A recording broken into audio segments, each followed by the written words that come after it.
తెలంగాణలోని మేడారం మహాజాతర సందర్భంగా ఉద్రిక్తత పరిస్థితులు చోటు చేసుకున్నాయి. సమ్మక్క తల్లి కొలువుదీరిన అనంతరం భక్తులు గద్దెల వద్దకు చేరుకుంటున్న సమయంలో అకస్మాత్తుగా విద్యుత్ సరఫరా నిలిచిపోయింది. దీంతో భక్తుల్లో ఒక్కసారిగా గందరగోళం నెలకొంది. చీకటి కారణంగా భక్తులు ఎటు వెళ్లాలో తెలియక ఇబ్బందులకు గురయ్యారు. పరిస్థితి అదుపు తప్పేలా మారింది.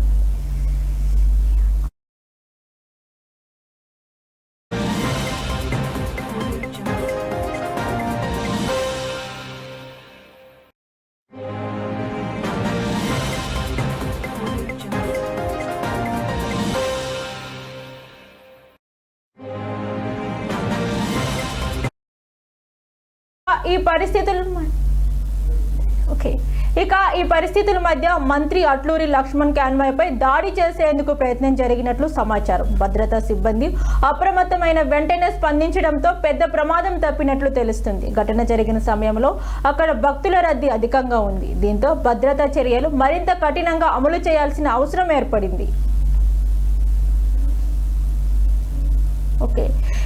ఈ ఘటనకు సంబంధించి పూర్తి వివరాలు ఇంకా అధికారికంగా వెలువడాల్సి ఉంది. పోలీసుల ఘటనపై ప్రాథమిక సమాచారం సేకరిస్తున్నారు. మేడారం మహాజాతర అనేది కోట్లాది మంది భక్తుల విశ్వాసంతో ముడిపడి ఉన్న వేడుక కావడంతో భద్రతపై ప్రత్యేక దృష్టి పెట్టాలని ప్రజలు కోరుతున్నారు. విద్యుత్ భద్రత ఏర్పాట్లలో ఎలాంటి లోపాలు ఉండకూడదని డిమాండ్ చేస్తున్నారు.